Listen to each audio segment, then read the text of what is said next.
नमस्कार मित्रांनो, ethics, integrity आणि ॲप्टिट्यूड GS4चा आपला कोर्स जो आहे त्याच्यावर आपण काल चर्चा केली. पहिला जो टॉपिक होता म्हणजे इथिक्स अँड ह्युमन इंटरफेस, याच्यावर आपण चर्चा केली. त्याच्यामध्ये इथिक्स काय आहे, एथिक्सचे वेगवेगळे बाजू, त्याची एसेन्स ऑफ एथिक्स जो आहे तो आपण त्यामध्ये बघितला. एथिक्स या शब्दाचा अर्थ असेल आणि इंडिव्हिज्युअल आणि समाजामध्ये एथिक्स का गरजेचं आहे किंवा नीतिमत्ता का गरजेची आहे, ह्या गोष्टी आपण काल बघितल्या होत्या.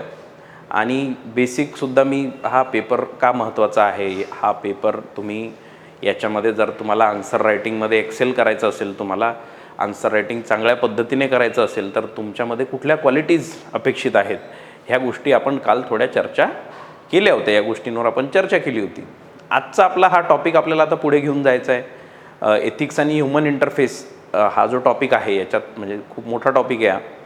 तर याचं बेसिक आपण आता बघितलेलं आहे आणि ह्युमन इंटरफेसचा अर्थसुद्धा मी तुम्हाला सांगितला की कशा पद्धतीने आपल्या इंडिव्हिज्युअल लाईफमध्ये किंवा आपल्या सोसायटल लाईफमध्ये, कम्युनिटी लाईफमध्ये आपल्याला इथिकल प्रिन्सिपल्स कसे कामी येतात किंवा प्रत्येक ॲक्शनमध्ये जेव्हा आपण डिसिजन घेतो किंवा प्रत्येक ठिकाणी जिथे कॉम्प्लेक्स इंटरॅक्शन्स आपले होतात तिथे इथिकॅलिटीचा रोल काय आहे आणि कशा पद्धतीने आपण इथिकल ॲक्शन्स समजून घ्यायला पाहिजे किंवा आपल्या ॲक्शन्सचा एक इम्पॅक्ट जो आहे किंवा आपल्या डिसिजन मेकिंगमध्ये काय बरोबर आहे, काय चूक आहे, काय योग्य आहे, काय अयोग्य आहे, याचा जो एक इथिकल अंडरस्टँडिंग आहे ती एक ह्युमन इंटरफेसच्या त्या अनुषंगाने आपण समजण्याचा प्रयत्न केला.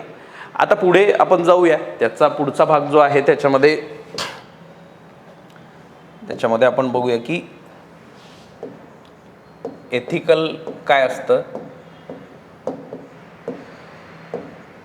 ठीक आहे, एथिकल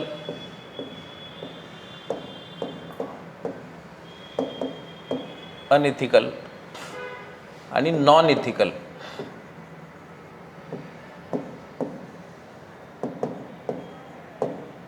ठीक आहे, नॉन एथिकल. आता हे तीन शब्द आहेत. थोडा याच्यावर आपल्याला थोडंसं लक्ष द्यावं लागेल की एथिकल काय असेल, नॉन एथिकल काय असतं आणि अनएथिकल काय असतं. म्हणजे नैतिक काय आहे, अनैतिक काय आहे आणि नॉन एथिकल ज्याला म्हणतो की जे या क्रायटेरियामध्ये बसत नाही. ठीक आहे, तर एथिकल कुठली गोष्ट आहे म्हणजे एथिकल ॲक्शन कशाला म्हणता येईल, जी ॲक्शन ज्याच्यामध्ये इंट्रिन्सिकली काहीतरी चांगलं आहे. म्हणजे कुठल्या तरी याच्यात आपण बघतो की ॲक्सिडेंट झाला, जिथे ॲक्सिडेंट झालेला आहे तिथे जाऊन त्या व्यक्तीला हेल्प करणे, त्यांना जाऊन एक दवाखान्यासाठी काहीतरी त्यांना घेऊन जाणे किंवा तिथे वेळेवर त्यांच्याबद्दल एक त्यांना काहीतरी सहकार्य करणे, हे मुळातच एक चांगला ॲक्ट हा आहे. तर त्याला आपण एक इथिकल ॲक्ट असं म्हणू, त्याला एक आपण इथिकल ॲक्ट असं म्हणू. ठीक आहे, म्हणजे दिस ॲक्ट्स आर नॉन निगोशिएबल. म्हणजे प्रेम दाखवणे, कुणासाठी काहीतरी चांगलं काम करणे, चॅरिटी करणे, ह्या सगळ्या गोष्टी ज्या आहेत की ज्यांना तुम्ही क्वेश्चन करू शकत नाही आणि ज्याच्यामध्ये म्हणजे हे कृत्य करताना त्याच्यात समाजात काहीतरी चांगला एक संदेश जातो. तर अशा ज्या गोष्टी आहेत त्या इथिकल क्रायटेरियामध्ये येतात. ठीक आहे, तर अनएथिकलमध्ये काय येतात, एथिकलमध्ये तुम्ही अजून बरंच काही सांगू शकता बरं का, की ऑनेस्टी दाखवणे, ज्या ठिकाणी तुम्हाला असं वाटतं की अन्याय होतो आहे तर तिथे काहीतरी आवाज उठवणे, ह्या सगळ्या गोष्टी ज्या येतात हे आपण इथिकल ॲक्ट्समध्ये त्याला आपण बघूया, त्याला आपण एथिकल सेन्समध्ये बघणार आहोत. ठीक आहे, म्हणजे मदत करणे दुसऱ्यांची वगैरे बऱ्याच गोष्टी अशा ज्या आहेत त्यांना आपण एथिकल साईड त्याची बघूया. आता अनएथिकलमध्ये काय आहे, एथिकल समजणं तर सोपं आहे, तर मग अनएथिकलमध्ये काय येतं. अनएथिकलमध्ये काय येतं की तुम्हाला जेव्हा माहिती आहे की तुमचं कर्तव्य वेगळं आहे, तुम्हाला जे सांगितलेली तुमची गोष्ट आहे किंवा एक कोड ऑफ कंडक्ट तुम्हाला समाजामध्ये दिलेला आहे की या कोड ऑफ कंडक्टमध्ये तुम्हाला राहावं लागेल किंवा या कोड ऑफ कंडक्टमध्ये तुम्हाला तुमचं वर्तन दिसलं पाहिजे, तुमचं बिहेवियर या कोड ऑफ कंडक्टच्या अनुषंगाने झालं पाहिजे. ते जर का होत नसेल आणि तुम्हाला माहीत असताना की मी काय करायला पाहिजे, तुम्ही जर का पर्सनल बेनिफिटसाठी, सगळ्यात इम्पॉर्टंट इथे शब्द काय आहे की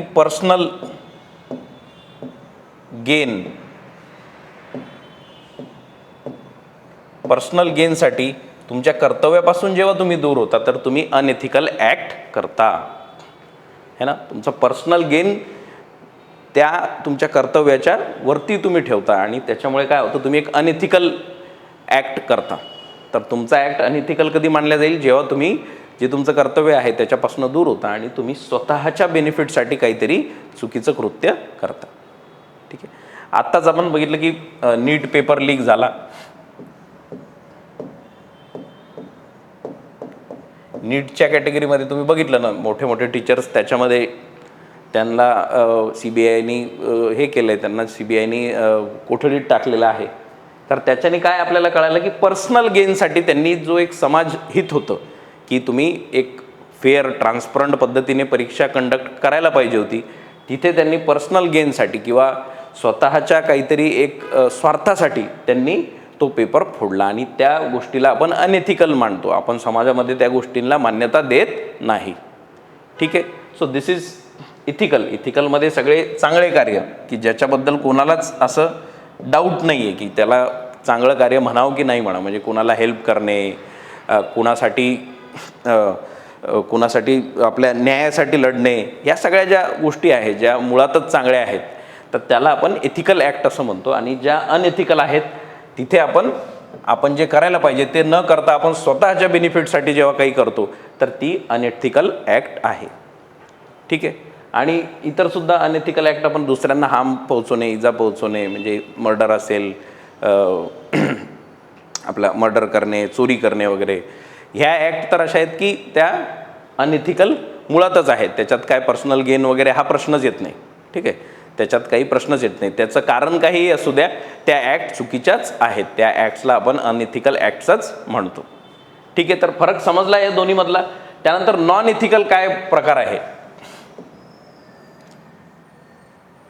आता बऱ्याच वेळेस असं असतं की आता सध्या लहान मुलगा आहे, आता लहान मुलाला ही त्याची बौद्धिक क्षमता नसते समजण्याची की त्यांनी योग्य अयोग्य काय आहे. ठीक आहे. तर लहान मुलांनी केलेले कृत्य असतील किंवा प्राण्यांनी केलेले कृत्य असतील की ज्यांना आपण एक ज्याची बाजू जी आहे, म्हणजे बरोबर आहे की चूक आहे, याचं ॲनालिसिस आपण जेव्हा करू शकत नाही तर त्याला आपण नॉन एथिकल कॅटेगरीमध्ये टाकतो. है ना. आता समजा काही सायक्लोन वगैरे आला, काही वादळ वगैरे आलं आणि चुकून कोणाचा मृत्यू झाला किंवा झाड पडलं वगैरे वगैरे, अशा ज्या गोष्टी घडतात ह्या सगळ्या नॉन एथिकल क्रायटेरियामध्ये जातात. कारण की जे यामध्ये ॲक्टर्स इन्वॉल्ड आहेत, या ॲक्टर्सला तितकी कॅपॅसिटी नसते, बरोबर किंवा चूक याच्यामधला समज त्यांना नसतो. त्याच्यामुळे हे जितकी कृत्य असे आहेत की ज्याच्यामध्ये तुम्ही स्वतःहून त्या गोष्टीचा राईट और रॉंगमध्ये फरक करू शकत नाही, तर त्या कशामध्ये जातात, त्या जातात नॉन एथिकलमध्ये. नॉन एथिकलमध्ये राईट और रॉंगमधला जो डिफरन्स आहे त्यामध्ये तुम्ही तो चेंज करू शकत नाही किंवा त्याला तुम्ही तो समजच नसतो, त्या ॲक्टरला तो समज नसतो. किंवा मग असे जे वेगवेगळे प्रसंग येतात किंवा असे जसं काही आपण आता मी जे बोललो, वादळ वगैरे, पुन्हा फ्लड्स वगैरे, हे सगळे याच्यामुळे झालेलं नुकसान वगैरे, हे याच्यामुळे जे ॲक्शन तशा घडल्या त्याचा परिणाम लोकांच्या आयुष्यावर झाला, तर याला आपण एथिकल आणि एथिकल कोणत्याच याच्यात टाकू शकत नाही. ठीक आहे. तर ते नॉन एथिकल कॅटेगरीमध्ये जातात. ठीक आहे. हे बेसिक होतं थोडं, याच्यात तुम्हाला हे टर्म्स माहीत असायला पाहिजे म्हणून आपण ते घेतलं, एथिकल, अनएथिकल आणि नॉन एथिकल. ठीक आहे. पुढचा टॉपिक आपला काय आहे, इथिक्स अँड मोरॅलिटी. इथिक्स आणि मोरॅलिटी. ठीक आहे.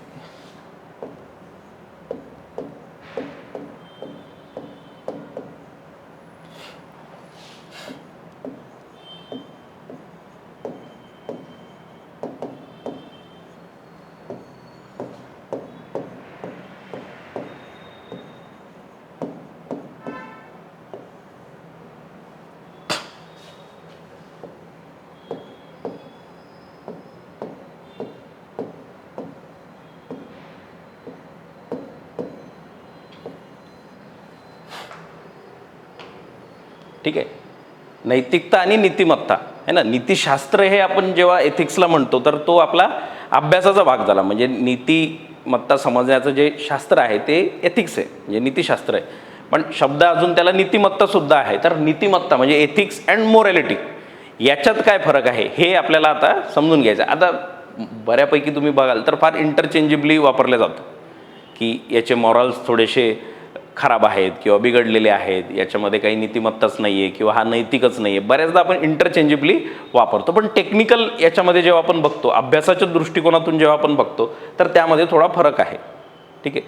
तर एथिक्स जे असतात ते एक्सटर्नल असतात, बाह्य असतात. एथिक्स हे एक्सटर्नल असतात, बाहेरून आपल्याला दिले जातात, समाजाकडून, ऑर्गनायझेशनकडून, गव्हर्नमेंटकडून, याच्याकडनं आपल्याला एथिक्स दिले जातात, प्रोफेशनल एथिक्स आहे ना.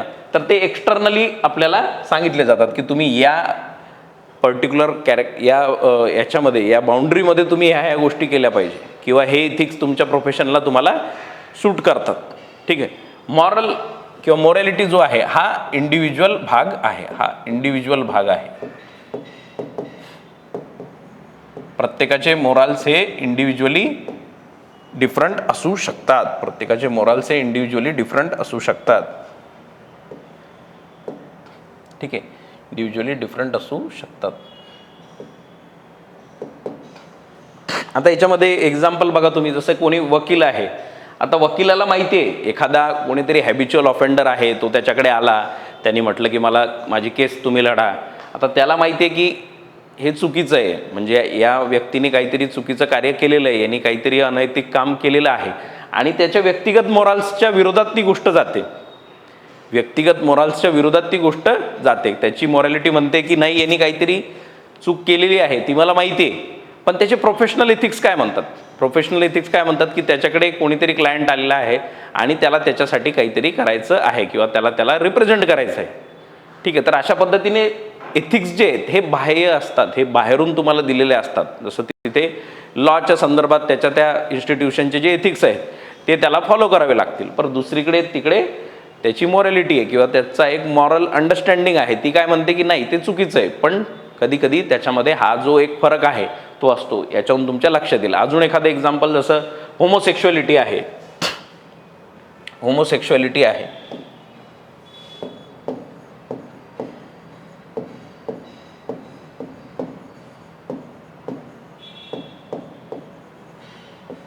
आता होमोसेक्शुअलिटी सामाजिक याच्यात एथिकली तुम्ही जर म्हणाल तर चुकीचं आहे.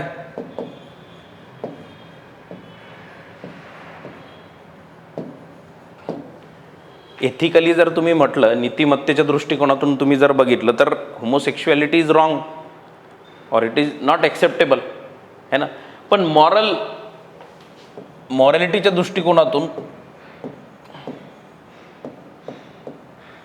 मॉरॅलिटीच्या दृष्टिकोनातून ते एखाद्या व्यक्तीसाठी किंवा एखाद्या समूहासाठी, जसं LGBTQ जो समूह आहे आपण बघतो आजकाल, त्यांचे प्रोटेस्ट वगैरे होत असतात, तर त्यांच्यासाठी इट इज नॉट एथिकल, म्हणजे अनएथिकल, म्हणजे सोसायटीसाठी एथिक्सच्या सेन्समध्ये ते रॉंग आहे. तुम्हाला एक हेट्रोसेक्शुअल रिलेशनशिप तुमची असली पाहिजे, तर समाज याला नाकारतो, होमोसेक्शुअलिटीला समाज नाकारतो.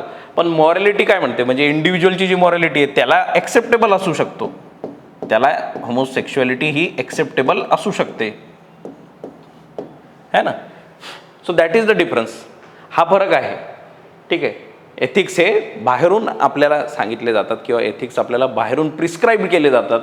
मोरॅलिटी ही इंडिव्हिज्युअल लेवलवर असते. ठीक आहे. तर हे इम्पॉर्टंट एक्झाम्पल आहे ज्याच्याने तुमच्या लक्षात येईल. त्यानंतर अजून काय असतं, एथिक्स बदलू शकतात.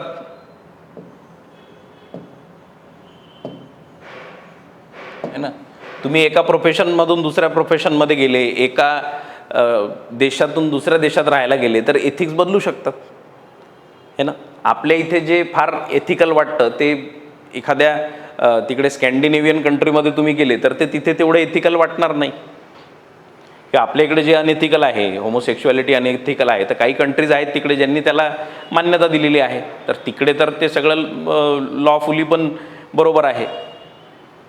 सो एथिक्स डू चेंज, म्हणजे त्यांच्यामध्ये चेंज येतो, एथिक्समध्ये चेंज येतो वेळेनुसार.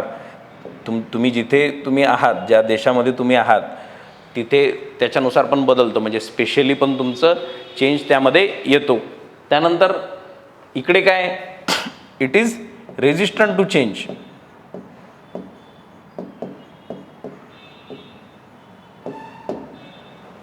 मोरॅलिटीचा भाग असा आहे की त्यामध्ये तुम्ही स्वतःहून बदल घडवला तर तो घडतो, कारण की तो फार इंटरनल कॉल असतो. तो तुमचा पर्सनल मॉरल कंपास जो आहे, तुमची जडणघडण ज्या पद्धतीने झालेली आहे, तुमचे मूल्य कोणते तुम्ही फॉलो करत आहात किंवा कोणत्या मूल्यांना तुम्ही महत्त्व देत आहात तुमच्या लाईफमध्ये, आणि तुमच्यावर तुमचं कल्चर, रिलिजन, जितकेही ॲस्पेक्ट आहेत, फॅमिली, एज्युकेशन, या सगळ्या गोष्टींचा तुमच्यावर कशा पद्धतीचा प्रभाव आहे, तुम्ही कोणत्या गोष्टींना मान्यता देता किंवा तुम्ही देत नाही, या गोष्टींवर ते डिपेंडंट असतात. मॉरॅलिटी या गोष्टीवर डिपेंडंट असते. So it is difficult to change. Completely तुमची मॉरॅलिटी बदलणे हे फार कठीण आहे. आलं लक्षात? हे फार इम्पॉर्टंट पॉईंट्स आहेत.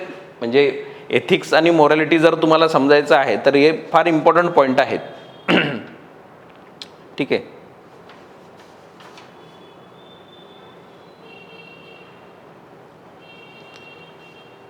तर they are resistant to change and they do change.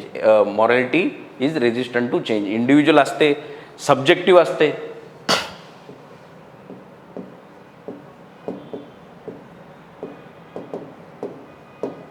आणि इकडे फार ऑब्जेक्टिव्हिटी आहे. इकडे ठरलेल्या गोष्टी आहेत, म्हणजे तुम्हाला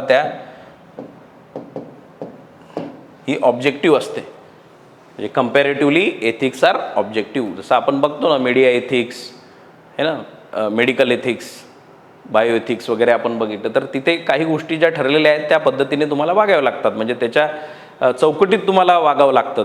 याच्याने तुमचं बिहेवियर तुम्हाला रेग्युलेट करावं लागतं. ते कशामध्ये? एथिक्समध्ये. ठीक आहे. Morality is subjective. तिथे प्रत्येक व्यक्ती हा कुठल्याही तो प्रोफेशनमध्ये असो, काही असो, पण त्याचं एक अंतर्गत जे एक स्वतःचं एक आकलन असतं, त्या आकलनावर तो त्याचे डिसिजन घेत असतो किंवा तसं तो ॲक्ट करत असतो.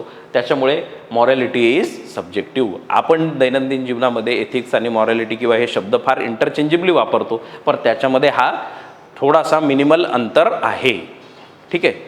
किंवा हा समजण्यासारखा अंतर आहे असं तुम्ही म्हणू शकता. नीतिमत्ता किंवा नैतिकता याला आपण बोलता बोलता कधी कधी तसं वापरतो, पण दोन्ही शब्दांमध्ये थोडासा अंतर आहे. तो अंतर आपण इथे बघितलेला आहे.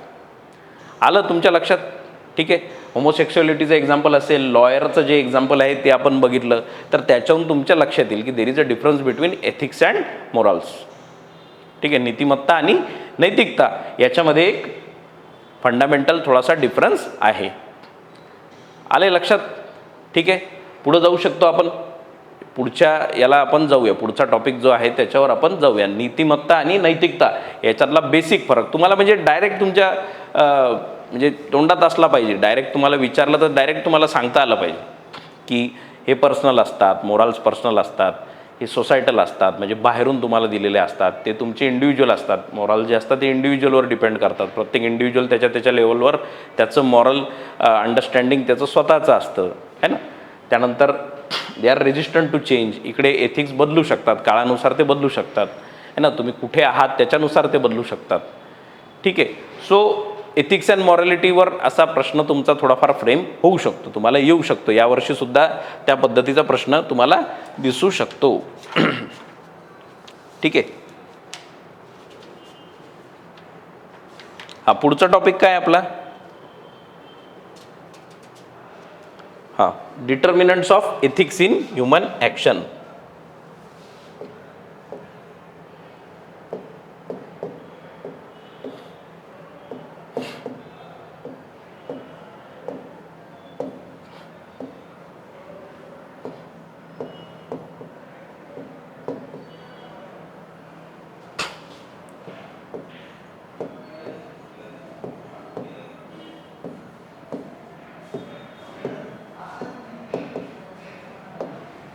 Determinants of ethics in human action म्हणजे एक निर्धारक जे घटक आहेत की ह्युमन ॲक्शनमध्ये जेव्हा आपण एथिकली कुठल्याही ॲक्शनला आपल्याला जर का समजायचं आहे, ॲनालाइज करायचं आहे, तर त्याचे काहीतरी निकष असतील, काही घटक असतील ज्याच्यानुसार आपल्याला बघावं लागेल की ही ॲक्शन ॲक्च्युली एथिकल आहे की नाही आहे.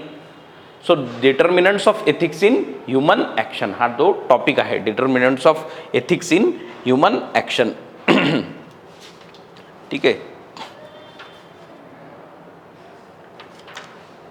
असे वेगवेगळे फॅक्टर्स ज्याच्याने आपल्याला कुठली ॲक्शन एथिकल आहे किंवा नाही आहे हे समजण्याचं जे आपल्याला एक क्रायटेरिया जो प्रोव्हाइड करतो, those are the determinants of ethics in human action. या डिटर्मिनंट्स या शब्दाला तुम्ही समजून घ्या. निर्धारक घटक, ठीक आहे, निर्धारक घटक.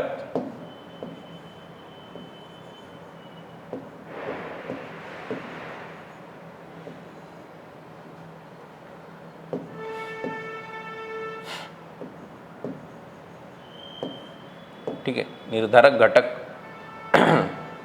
याला आपण डिटर्मिनंट्स असं म्हटलेलं आहे. आता एक गोष्ट अजून आपल्याला समजायला पाहिजे की व्हॉलंटरी ॲक्शन म्हणजे कुठलीही ॲक्शन ही स्वइच्छेने झालेली आहे का, व्हॉलंटरीली झालेली आहे का, त्याची इथिकॅलिटी समजण्यासाठी ती ॲक्शन व्हॉलंटरी स्वतःहून केलेली आहे की कोणाच्या दडपणात केलेली आहे की तुम्हाला कुठल्या गोष्टीचं आमिष दाखवून केलेली आहे किंवा व्हॉटेवर, तुम्ही व्हॉलंटरीली ती जर का केलेली नसेल तर त्याला आपण ॲनालाइज करू शकत नाही. So before understanding the determinants of ethics in human action you need to understand whether the action is done voluntarily or not. म्हणजे ती ॲक्शन जी आहे ती व्हॉलंटरीली तुम्ही केलेली आहे की नाही हे समजणं त्यात गरजेचं आहे, हे समजणं खूप जास्त गरजेचं आहे. ठीक आहे, ती ॲक्शन तुम्ही स्वतःहून केलेली पाहिजे, त्याच्यात तुमचा फ्री विल पाहिजे, तुमचा फ्रीडम ऑफ चॉईस पाहिजे. तुम्हाला जर का कुठल्या तरी प्रेशरमध्ये आणून ती गोष्ट तुमच्याकडनं करून घेतलेली असेल तर ती इथिकल ॲक्शन म्हणजे त्याची इथिकॅलिटी आपल्याला टेस्ट करता येत नाही. ठीक आहे, आत्ता तो कुठला तरी मूवी आला होता ना, आत्ता पिक्चर आला होता याच्यावर, कर्तव्य, नेटफ्लिक्सवर आला होता बघा. त्याच्यामध्ये त्या लहान मुलाकडनं ते मर्डर करून घेतात. त्याच्यावर त्या मुलावर फार दडपण असतं, त्याला कोंडलेलं असतं, त्याच्याकडून ते त्या जर्नलिस्टला मारायला लावतात त्याला. आता तो खूप जास्त अडचणीत असतो, त्याला तिथून सुटायचं असतं, त्याच्याकडनं ते कृत्य होऊन जातं. तो वयाने छोटा असतो, त्याच्यावर अत्याचार होत असतात. तर तो आता ही ॲक्शन समजण्यासाठी आपल्याला थोडंसं आपण त्या मुलाची एथिकॅलिटी बघू शकत नाही किंवा त्यांनी का केलं, चूक केलं किंवा बरोबर केलं हे बघू शकत नाही. कारण की त्याच्यामध्ये त्याच्यावर जे दडपण होतं स्वतःला वाचवण्याचं किंवा त्याच्यावर जे म्हणजे तुम्ही पिक्चर बघितल्यानंतर तुम्हाला अजून व्यवस्थितरित्या ते कळेल. मी बघितलं आहे म्हणून मी ते रिलेट करू शकत आहे. तर अशा ठिकाणी व्हॉलंटरीली जेव्हा आपण पूर्णपणे कृत्य करतो आपल्याला सगळं माहीत असताना तेव्हा त्याच्याबद्दलची त्याचं ॲनालिसिस किंवा त्याचं एक विश्लेषण, एथिकॅलिटी त्याचे डिटर्मिनंट्स आपल्याला बघता येतात. आलं लक्षात? तर determinants of ethics in human action, the action need to be voluntary, the action need to be voluntary. त्यानंतर 3 कोर डिटर्मिनंट जे आहेत, सगळ्यात मेन डिटर्मिनंट जे आहे द मॉरल ट्रायड याला म्हणतात. निर्धारक घटक जे आहेत आपले त्याच्यामध्ये एक ट्रायड आहे, म्हणजे हे 3 घटक सगळ्यात महत्त्वाचे आहे. त्यामध्ये पहिलं काय, nature of the act.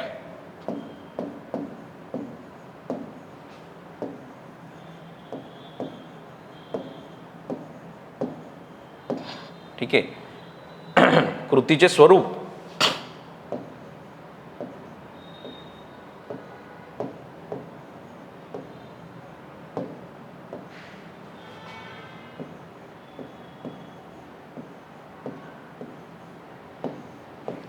Nature of the act that is कृतीचे स्वरूप. त्यानंतर दुसरा मॉरल ट्रायड आहे. मॉरल ट्रायडमध्ये हे 3 गोष्टी ज्या महत्त्वाच्या ठरतात त्या आपल्याला बघता आल्या पाहिजे. त्याच्यामध्ये the intention of the act.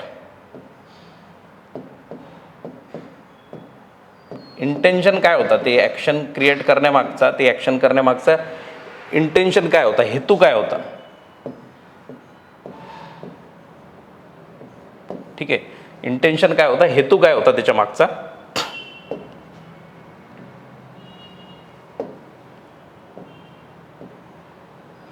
ठीक आहे, आणि तिसरा जो भाग आहे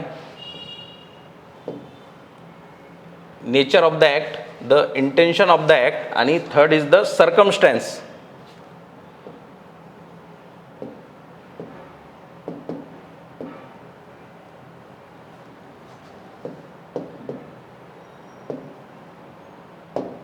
ठीक आहे, द सर्कमस्टान्स, परिस्थिती. ठीक आहे, परिस्थिती काय होती त्या ॲक्टची. पहिला भाग काय आहे की the nature of the act, कृतीचे स्वरूप काय आहे, कृतीचे स्वरूप काय आहे. ठीक आहे,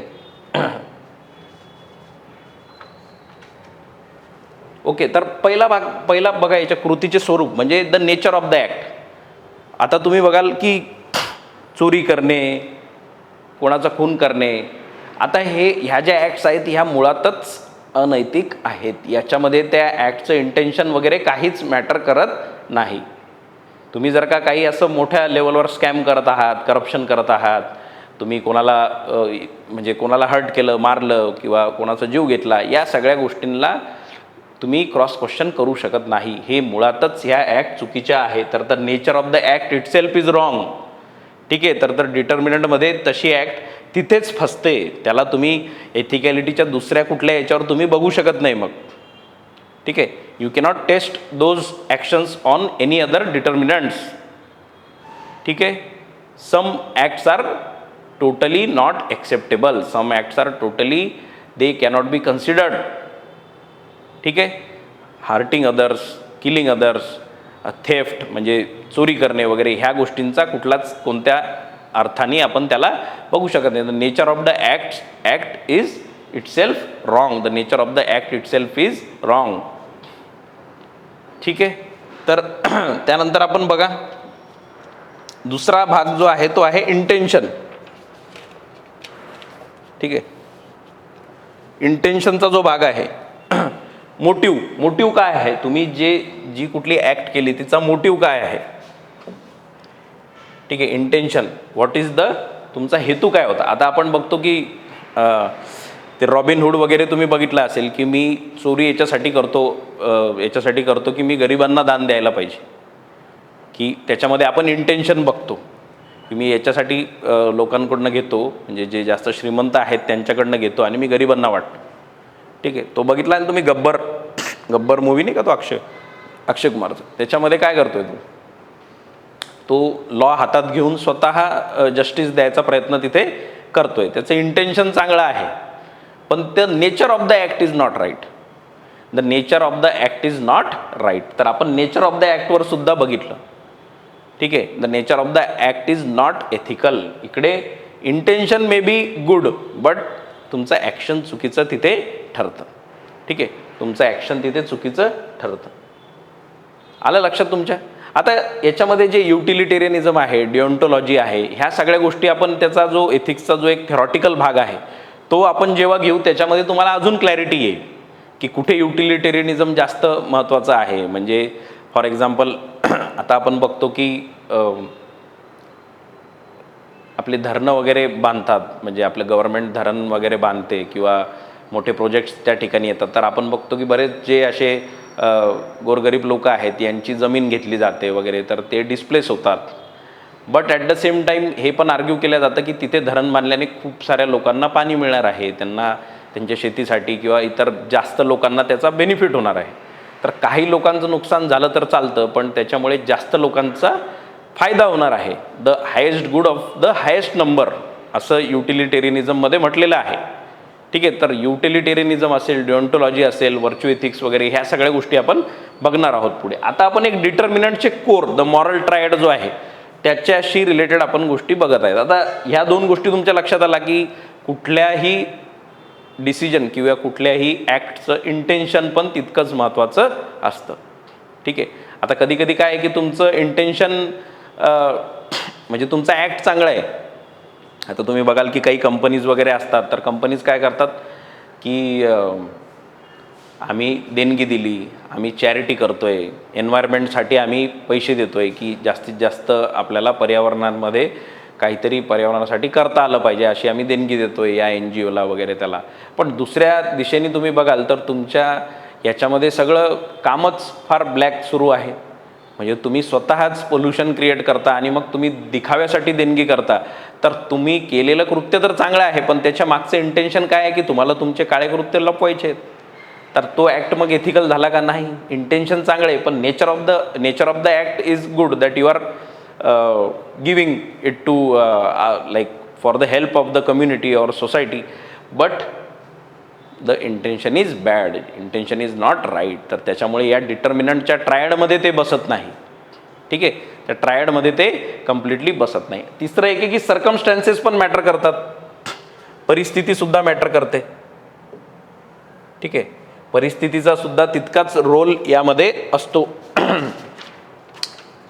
परिस्थिती जी आहे की तुम्ही परिस्थितीसुद्धा कधी कधी डिसाईड करते की कुठला ॲक्ट किती लेवलवर तुम्हाला जज करता येईल. परिस्थिती पण डिसाईड करते बऱ्याच वेळेस. आता त्या याच्यामध्ये मी तुम्हाला सांगितलं, आपल्या त्या कर्तव्य मूवीच्या त्या एक्झाम्पलमध्ये मी तुम्हाला सांगितलं की कशा पद्धतीने ती परिस्थिती आणि सर्कमस्टान्सेस एकदम एक्झॅक्ट टर्म्समध्ये आपण बघितलं तर बऱ्याचदा सर्कमस्टान्सेस असे होतात की जिथे आपण त्या गोष्टीला पूर्णपणे जज करू शकत नाही. ठीक आहे, तर ह्या 3 ज्या बाजू आहेत म्हणजे त्यामध्ये काय काय येतं, नेचर ऑफ द ॲक्ट असेल, त्यानंतर नेचर ऑफ द ॲक्ट असेल किंवा त्याचं हे असेल आपलं इंटेन्शन असेल किंवा सर्कमस्टॅन्स असेल. ठीक आहे, आता सर्कमस्टॅन्समध्ये आपण बघतो की कधी कधी खूप जास्त आपल्याला दिसतं की दुष्काळ पडलेला आहे, कोणालाच खायला काही नाही आहे आणि अशा पद्धतीमध्ये अशा याच्यामध्ये जर तुम्ही खायला काहीतरी कोणाकडनं चोरी करत आहात तर तो ॲक्ट म्हणजे तुमचं जगणंच खूपच इम्पॉसिबल आहे. त्याच्यामध्ये तुम्ही काहीतरी थोडीफार तुम्ही चोरी करून काहीतरी खात आहात तर या सर्कमस्टॅन्सला खूप एथिकली जज करणं, खूप स्ट्रॉंगली जज करणं आपल्याला ते त्यामध्ये आपण त्याला त्या बाजूमध्ये त्याला फिट करू शकत नाही. तर अशा ठिकाणी आपल्याला सर्कमस्टान्ससुद्धा बघता आला पाहिजे. समोरच्या व्यक्तीने जे कृत्य केलं तर त्याची परिस्थिती काय होती हे सुद्धा आपल्याला कळायला पाहिजे. तर हे 3 ज्या बाजू आहेत, काय काय, nature of the act, intention आणि द सर्कमस्टॅन्स, या तिन्ही याच्यामध्ये जेव्हा कुठला ॲक्ट हा फिट बसतो तर त्याला आपण एथिकल ॲक्ट असं म्हणूया. तिन्ही याच्यामध्ये कुठला ॲक्ट जर फिट बसतो तर त्याला आपण एथिकल ॲक्टसुद्धा म्हणतो. त्याला आपण एथिकॅलिटीच्या सेन्सवर ते वेल टेस्टेड फॉर्म्युला आपला जो आहे द मॉरल ट्रायड ज्याला म्हणता येईल तर त्याला एक मॉरल ट्रायडच्या स्वरूपात आपण एखाद्या ॲक्टला आपण चेक करू शकतो. आलं तुमच्या लक्षात? ठीक आहे, तर डिटर्मिनंटसाठी हे 3 फार महत्त्वाच्या आहेत. इतरसुद्धा डिटर्मिनंट्स आहेत, बाकी डिटर्मिनंटसुद्धा आहेत. काय काय एथिक्सचे डिटर्मिनंट उरलेले, टाईम आहे, ठीक आहे, त्यानंतर एक्सपिरियन्स, अनुभवातून पण तुमच्यामध्ये एथिकल बदल होऊ शकतो ना. ठीक आहे, वेळेनुसार, एक्सपिरियन्सनुसार. अजून डिटर्मिनंट्स ऑफ एथिक्समध्ये काय आहे बाकी अजून आपलं, टाईम आहे, एक्सपिरियन्स आहे, लॉज, टाईम, एक्सपिरियन्स, लॉज, त्यामध्ये गव्हर्नन्सचा भाग आपण एक टाकू शकतो.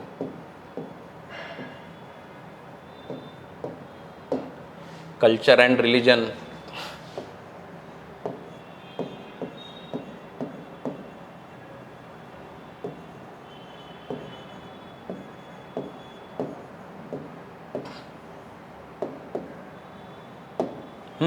कल्चर अँड रिलिजनसुद्धा तितकेच महत्त्वाचे आहे त्याच्यामध्ये. ठीक आहे, इन्स्पिरेशन,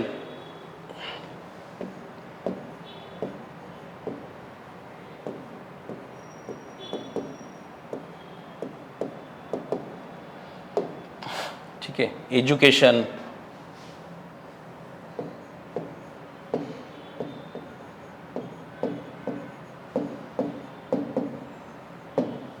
की असे बरेच डिटर्मिनंट्स आपल्याकडे आहेत. आता एक एक आपण याच्यामध्ये थोडंसं ॲनालाइज करूया, एक आपण याच्यात ॲनालाइज करूया की कशा पद्धतीने आपण याला बघू शकतो. ठीक आहे, तर पहिलं काय येतं, टाईम. आता वेळेनुसार काही गोष्टी ज्या पूर्वी एथिकल वाटायच्या, सामाजिकदृष्ट्या एक्सेप्टेबल वाटायच्या, त्या हळूहळू अनएथिकल झाल्यात, है ना. गुलामगिरी असेल म्हणजे स्लेव्ह सिस्टम वगैरे असेल, तो पूर्वी आपण त्याच्यामध्ये सोसायटीला तो एक्सेप्टेबल होता, लोक स्लेव्ज ठेवायचे, गुलाम ठेवायचे. आता ते नाही आहे आपल्याकडे, लॉफुलीसुद्धा ते मान्य नाही आहे आणि कॉन्शियन्सच्या लेवलवर, एथिकल लेवलवर सोसायटीच्या लेवलवर सुद्धा ते मान्य नाही आहे आपल्याला. तर वेळेनुसार बऱ्याच गोष्टी बदलतात. आता टाईमच्या सेन्समध्ये आपण बघितलं तर अनटचेबिलिटी असेल,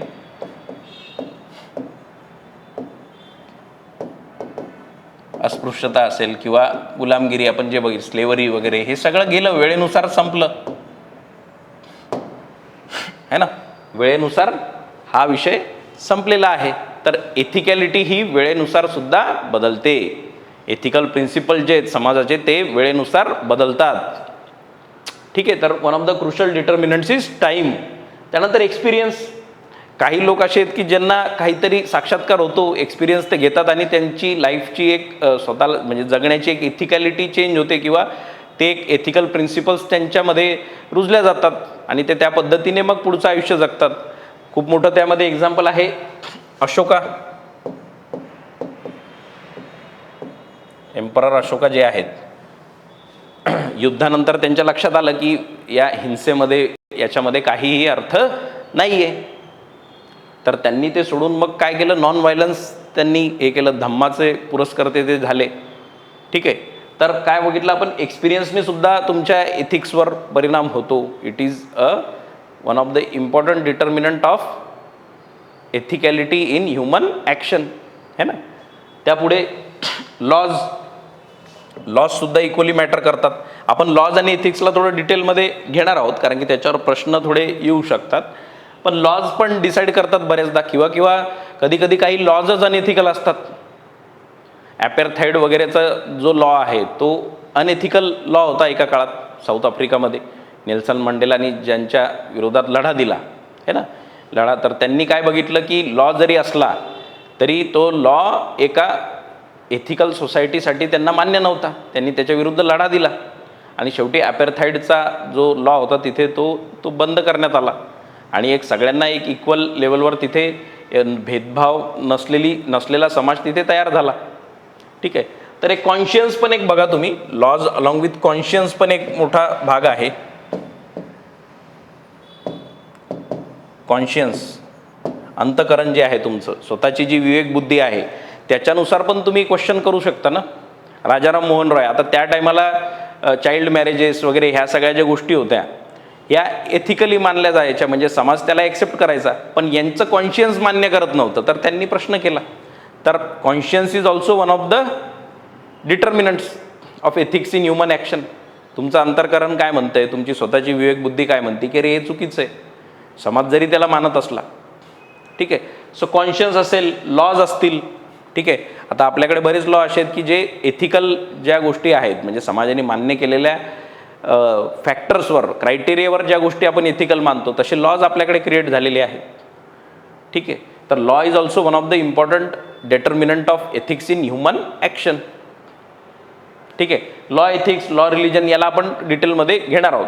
त्याच्यात आपण फिलॉसॉफिकली आर्ग्यू करू वेगवेगळ्या सेन्समध्ये, कुठले कुठले थिंकर्स काय बोललेले आहेत. कोण बोलते की लॉ आणि एथिक्स हे कम्प्लिटली सोबत असतात किंवा लॉ एथिक्स कसे एकमेकांना हे करतात किंवा रिलिजन आणि एथिक्स हे एकमेकांच्या ओव्हरलॅपमध्ये आहेत की विरोधात आहेत. या सगळ्या गोष्टी फार डिटेल आणि सुंदर असं एक विश्लेषण आपण त्या सगळ्या टॉपिकचं करणार आहोत, ज्याच्याने तुमच्या व्यक्तिगत याच्यामध्ये पण तुम्हाला खूप क्लॅरिटी येईल आणि उत्तर लिहितानाही त्याचा खूप फायदा होईल.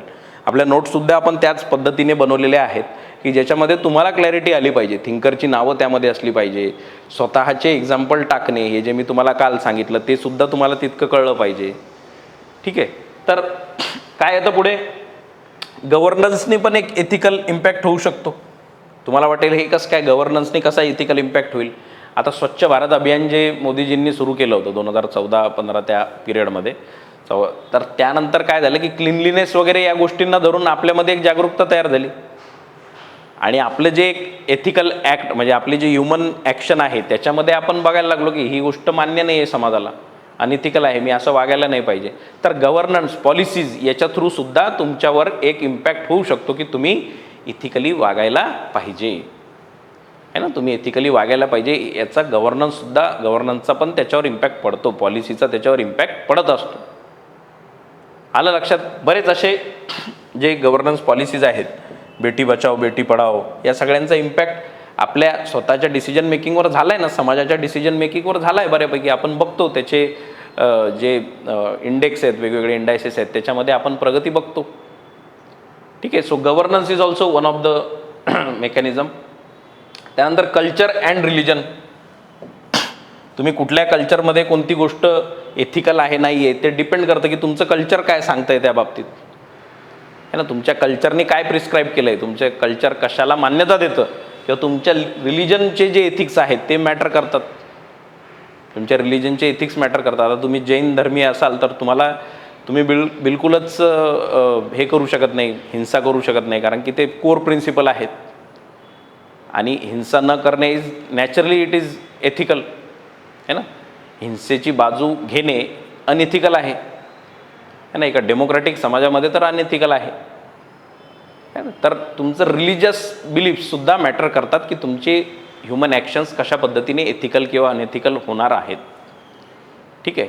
आता रिलिजन आणि एथिक्स त्याच्यामध्ये पण आपण बघणार आहोत. आणि पुढे जाऊन प्रत्येक रिलिजननी एथिक्ससाठी म्हणजे प्रत्येक रिलिजनचे जे एथिकल प्रिन्सिपल आहेत, आता प्रत्येक रिलिजनमध्ये काही प्रिन्सिपल खूप चांगले आहेत जे माणसाला जगण्यासाठी फार महत्त्वाचे ठरलेत. म्हणून रिलिजन इतके रिलेव्हंट आहेत. इतक्या वेगवेगळ्या शतकांपासून हजारो वर्षांपासून काही रिलिजन हे आजही तितकेच रिलेव्हंट आहेत. त्याच्यामागे कारण काय की त्यांनी माणसाला जगण्यासाठी काहीतरी एक प्लॅटफॉर्म दिला किंवा विचार करण्यासाठी त्यांनी चालना दिली है ना. एका चौकटीमध्ये त्यांना टाकलं की तुम्ही अशा पद्धतीने स्वतःचं आयुष्य जगू शकता. तर एथिक्सचा रोल रिलिजनमध्ये खूप जास्त आहे. म्हणजे गांधीजींचं सगळ्यात मोठं उदाहरण इथे आहे. गांधीजी म्हणतात की एथिक्स आणि रिलिजन हे एकमेकांशी कम्पॅटिबल आहे है ना. त्यांनी रिलिजनला आणि पॉलिटिक्सला पण वेगळं केलं नाही आणि रिलिजनमधून त्यांचे एथिकल प्रिन्सिपल आलेले आहेत. ठीक आहे. तर गांधीजी आपल्याला प्रत्येक टॉपिकमध्ये येणार आहेत. प्रत्येक याच्यामध्ये गांधीजीचं काहीतरी ओपिनियन आहे. त्यांनी तेवढं लिहिलेलंच आहे. त्यांनी तेवढं प्रत्येक गोष्टींबद्दल त्यांचं स्वतःचं एक ॲनालिसिस आकलन त्यांनी करून ठेवलेलं आहे आणि ते आपल्याला कुठे ना कुठे प्रत्येक टॉपिकमध्ये कामी येणार आहे. आणि तुम्हाला जर का क्लॅरिटी तितकी वाढली तुमची स्वतःची गांधीजींच्या किंवा प्रत्येक वेगवेगळे महापुरुष आहेत त्यांच्या ओपिनियन्सनुसार, तर ते तुम्हाला आन्सर लिहिण्यामध्ये खूप कामी येईल. पुढचं काय, इन्स्पिरेशन. ठीक आहे. सो भगतसिंगांना जर तुम्ही आयडियलाइज करत असाल तर तुम्ही काय एक इन्स्पिरेशन म्हणून तुमच्यामध्ये एथिकली तुम्ही काहीतरी काम करण्याचा प्रयत्न, समाजासाठी एक पॉझिटिव्ह काम करण्याचा तुम्ही प्रयत्न कराल. तुमची ॲक्शन पॉझिटिव्ह तुम्ही घ्याल है ना. पॉझिटिव्हली तुम्ही काहीतरी समाजासाठी प्रयत्न कराल है ना. काहीतरी सॅक्रिफाईस कराल. जसा त्यांनी एवढा मोठा सॅक्रिफाईस त्यावेळेला केला, त्याग केला स्वतःच्या आयुष्याचा, तर तो तुम्ही इन्स्पिरेशनच्या सेन्समध्ये आपण तो घेऊ शकतो. ठीक आहे. So it is also one of the determinant. म्हणजे इन्स्पिरेशनसुद्धा हा एक घटक आहे. त्यानंतर काय बघितलं आपण, एज्युकेशननी सुद्धा तुमच्या एथिकॅलिटीवर परिणाम होऊ शकतो. आता हिटलरनी काय केलं होतं बघा. हिटलरनी काय केलं होतं की एज्युकेशन सिस्टम किंवा त्याचा करिक्युलम जो आहे हा अशा पद्धतीने फॉर्म केलेला होता किंवा अशा पद्धतीने त्याला सेटअप केलं होतं की नॅशनलिझम किंवा ऑथॉरिटेरियनिझम जे आहे हे लोकांना एक्सेप्टेबल वाटलं पाहिजे. डिक्टेटरशिप जी आहे ही आम्हाला गरजेची आहे. Dictatorship is must for us for ruling our society. हे हिटलरच्या करिक्युलममध्ये म्हणजे त्या वेळेच्या जर्मनीच्या करिक्युलममध्ये हे त्यांनी एक्सेप्टेबल व्हावं, लोकांना एक्सेप्टेबल व्हावं या पद्धतीचं एज्युकेशन सिस्टम त्यांनी सुरू केलं होतं. आता त्याच्याने काय झालं की समाजावर एक नैतिक जी एक जबाबदारी होती, म्हणजे काय बरोबर आहे काय चूक आहे हे समजण्याची, ती त्या एज्युकेशन सिस्टम कुठेतरी तो एज्युकेशन सिस्टम फेल ठरला. आणि याच्यावरून आपण काय बघू शकतो की education is one of the determinant of ethics in human action. आलं लक्षात तुमच्या. ठीक आहे. कॉन्शियन्स आपण ऑलरेडी बघितला. कॉन्शियन्स, राजाराम मोहन रायचा कॉन्शियन्स मानत नव्हता. ठीक आहे.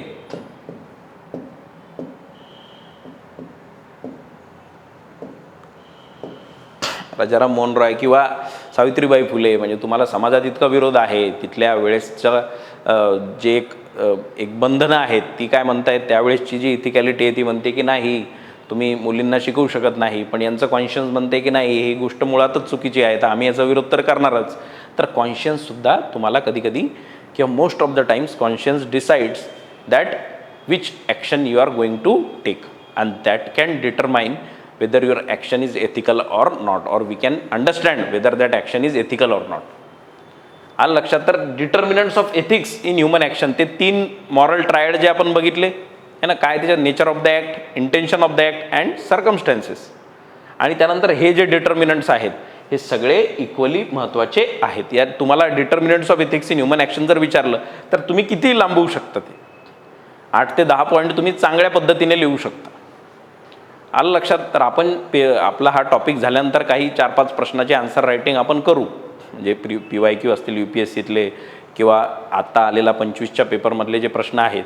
पण आता तुम्ही पहिले क्लॅरिटीवर लक्ष द्या. हा पहिला टॉपिक जर क्लॅरिटी थोडी आली तर मग थोडं पुढे जायला आपल्याला सोपं होणार आहे. क्लॅरिटी वाढवा, स्वतःची क्लॅरिटी वाढवा. आपल्या शब्दात तुम्हाला कीवर्ड्स घेऊन लिहिता आलं पाहिजे. तुम्ही काही कॉपी पेस्ट करणे ते पोपटपंची तो प्रकार इथे चालणार नाही. तुमची स्वतःची एक स्किल आहे लिहिण्याची, तुमची शैली आहे, ती पेपरमध्ये आपल्याला दिसली पाहिजे. तिथे तुमचा अवेअरनेस दिसला पाहिजे. तुमचे एक्झाम्पल स्वतःहून आले पाहिजे. मी काल 1-2 तुम्हाला दिले होते. काल 1-2 एक्झाम्पल मी तुम्हाला दिले होते. तर अशा पद्धतीने तुम्ही एथिक्सचा जो अभ्यास आहे, पुढचा अभ्यास जो आहे तो तुम्ही पुढे घेऊन जा. चालेल. तर इथे आपण थांबूया. पुढचा जो हाच टॉपिक कंटिन्यू राहील. हा टॉपिक थोडा मोठा आहे, तर याला आपण हळूहळू आपण याला निपटूया. एकदा आपली क्लॅरिटी वाढली, आपल्याला कळायला लागलं की कशा पद्धतीने रिलेट करायचं आहे, ठीक आहे. आणि मी नोट्स पण त्याच्यात आपल्या कोर्सच्या याच्यावर ॲपवर मी नोट्स, आता पहिल्या टॉपिकच्या नोट्स तुमच्या अपलोड होतीलच. तर तुम्ही स्वतःचा अभ्यास सुरू राहू द्या. मी जे सांगतो तिथे क्लॅरिटी तुमची वाढवा आणि उत्तर लेखनामध्ये ॲक्च्युअल तुम्हाला इम्पॅक्ट तुमचा दिसेल. उत्तर लिहिताना तुम्हाला कळेल. पुढच्या वर्षीसाठी अपिअर करत आहात तर आताच त्याला लिहिणं सुरू करा. खूप ते महत्त्वाचं तुम्हाला ठरेल. डिसेंबरपर्यंत तुमच्याकडे वेळ आहे, वेळ आहे. माझ्या मते 2 महिने आता आपण जसं कोर्स करतोय आपल्यासोबत कोर्स संपवा, गोष्टी शिका, समजून घ्या, त्याला वाचा, त्याचं रिव्हिजन करा वारंवार आणि सोबत लिहिण्याला थोडी प्रॅक्टिस वाढवा. ठीक आहे. ॲटलिस्ट डिसेंबरपर्यंत एथिक्स, ऑप्शनल, GS 1, 2, 3, 4 ह्या गोष्टी तुमच्या कंप्लीट झालेल्या पाहिजे. त्यानंतरच मग तुम्ही प्रीच्या याच्यामध्ये जाऊ शकता आणि पुढच्या वर्षी मग त्या 3-4 महिन्यात त्या गोष्टी होत नाही. UPSCमध्ये पण आणि MPSCमध्ये पण आता तसंच झालेलं आहे. It is nearly same. तुमचा जो मधला जो काळ आहे, वेळ आहे जितका दिलेला आहे तो कमी असणार आहे. तर मेन्स रेडी तुम्ही आधी असले पाहिजे. तुम्ही मेन्स रेडी नसाल तर तुम्हाला प्रॉब्लेम होणार आहेत. तुमची पोस्ट निघणार नाही जर तुम्ही मेन्स रेडी नसाल तर. फक्तच प्री काढून काही अर्थ मग उरणार नाही. ठीक आहे.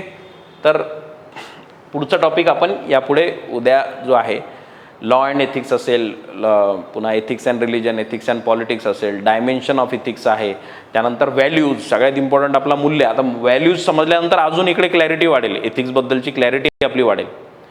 व्हॅल्यूज काय आहेत, मग त्याच्यामध्ये लाईफ लेसन्स जे आहेत वेगवेगळ्या याच्यापासून जे आहेत, फॅमिली, एज्युकेशन सिस्टम यांचा तुमच्या व्हॅल्यूजवर झालेला परिणाम, त्याचा एथिक्सवर परिणाम, ह्या गोष्टी आपल्या बाकी आहेत. आणि 3 लेक्चर या टॉपिकला लागतील. म्हणजे आपण एक प्रॉपर याच्यामध्ये आपण घेत आहे. खूप जास्त आपल्याला घ्यायचं नाही. ठीक आहे. तुम्हाला समजणं जास्त इम्पॉर्टंट आहे. लिहिण्याच्या आधीचा भाग आहे समजणं. तुम्ही रट्टा मारून हा सब्जेक्ट लिहू शकत नाही. आताच तुम्ही लक्षात घ्या की तुम्ही रट्टा मारून एथिक्सचा पेपर लिहू शकत नाही. रट्टा कुठल्या गोष्टींचा मारा, ज्या गोष्टी तुम्हाला ऑलरेडी समजलेल्या आहेत. ठीक आहे. आता determinants of ethics in human action, me 8 determinant सांगितले. एखादा डिटर्मिनंट तुम्ही कुठेतरी वाचला तर तुम्ही क्रिएट करू शकता. ठीक आहे. तर फ्लेक्झिबल ठेवा. काही गोष्टी जिथे समजण्याला महत्त्व आहे तिथे समजण्याला महत्त्व द्या. समजल्यानंतर तुम्ही जे रट्टा मारायचं आहे किंवा स्वतःच्या नोट्समध्ये जे बनवून ठेवलेले आहे त्या गोष्टी तशा पाळा. But have a very flexible and a positive approach. म्हणजे कसा अप्रोच, असा कोणी दिलेला आणि तो मी घेतला असा अप्रोच नको. एक्झामिनर आपला एक सिव्हिल सर्वंट जसा विचार करतो तसा विचार करा. ठीक आहे. आलं लक्षात? ओके. पुढच्या याला आपण भेटूया, पुढच्या डिस्कशनला किंवा नेक्स्ट लेक्चरला आपण भेटूया. चालेल. थँक्यू.